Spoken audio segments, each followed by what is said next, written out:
In CAVALRY, you can create all kinds of weird and wonderful checkerboard designs, from basic checkerboard designs to more complex designs. This is how PC or Mac. Just go over here and select a shape. I'm just going to go with the rectangle tool. You of course could use any other shape. So rectangle. And also what you can do is you can change the colour for this. So just go over here, fill, and double click, bring up here and go for red or green or blue. Well, once you've got that, what you can also do is in this fill for the rectangle shape, you can see there, rectangle shape, what you can do down here, right click to add a shader. So right click, go to add shader and go for checkerboard shader. Select that and it's black and white. At the moment you can't see any of the details here, just go over here, double click and then you've got that. You can see then you've got options for size as well as offset and rotation as well as filter and also blend modes. Or what you can change the alpha. So as you do that, you can see the red, obviously that's below, there's the red, the colour there. And also if you push it up, you just get that. But also you can go here for blend mode. So click here and you can run through and maybe go for modulate or screen and so on. You can create a variety of different designs simply by changing that. Also, you can change the size. You can also link them. So let's just click there. Now, when you do that, you can see that will increase like that. They both change. If you unlink that, you can change this independently. So I'm just going to link it there. You can also offset it, so you can move it across. If you want, say, that alignment to be perfect, you can move it that way and like that. Also, you can rotate it as well. You can just go here and rotate or just put it back to 0 again. But what you can also do is you can add an additional layer. So let's just go and rename it because I don't want that. I want to make certain I'm really clear on which one I'm working with. So right click and you've got an option here, rename. So then just go and rename it to say 1. Now sometimes it just seems to lose it. So let's just do that again, rename, make certain you click on there and rename and 1. Press return. So you got that. Well, now you can right click and you've got options here for all those sort of things, but also you can add an additional one. Unfortunately, there doesn't seem to be a duplicate option here, which would be very nice for duplicating this.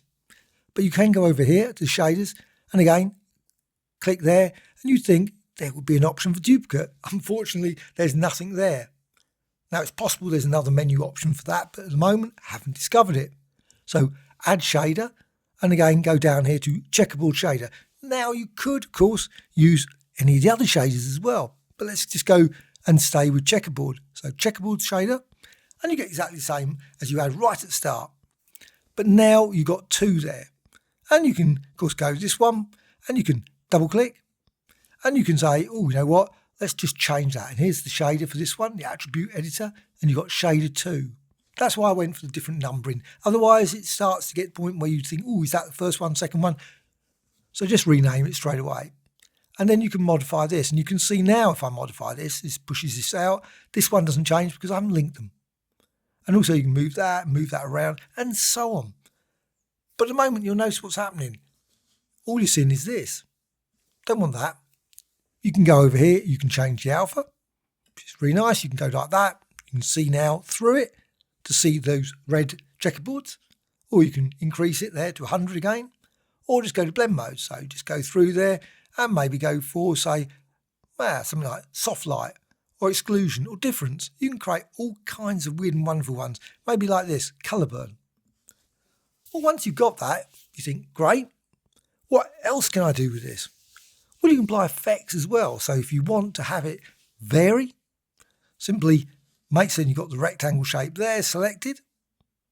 So with that, you can then go and over here, double click again, make certain it brings that up. With that, you can go to shape and you can see down there you've got deformers and filters. So click here, little plus, click there, and you can go for, say, distortion. You could, of course, use some of the other ones as well, perfectly reasonable. But let's go for distortion. So distortion, straight away, you got that. A very weird-looking checkerboard effect very quickly. And exactly the same as before, you can go over here and double-click, and you can bring this up. Now, you can see what's happening here. You've got this weird gap, and you've got lots of gaps there, which is not ideal, unless that's what you want to achieve. but you can go to, say, normal, and then you can see the whole thing has been completely filled.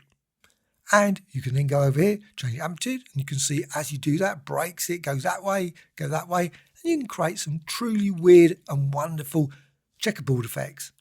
But also you've got here sample mode. You can go through average, go for saturation, you get that value, and so on. So there's a variety of, now some of them may not generate anything of interest, obviously depending on the image. Let's just go back to average. And then lens, you can change that, click there, directional or warp. So I'm going with lens, sine wave, go with linear.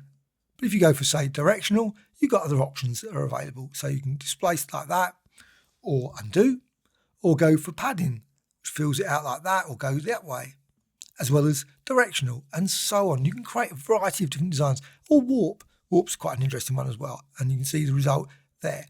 And let's just go through other options. You've got this colour burn, you now run through these, and you can see then you go for there, or difference, you can create effects like that.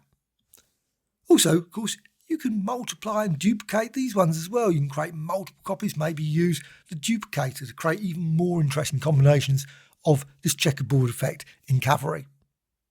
So that's a quick run through of CAVALRY's ability to create checkerboard designs. Hopefully you found this of interest. Any questions, please let me know in the comments below. Also, if you've been using this checkerboard feature, do you know of any other ways of modifying it that really could be of interest to others as well? Always great to hear. Also, a like or dislike, always appreciated. Bye.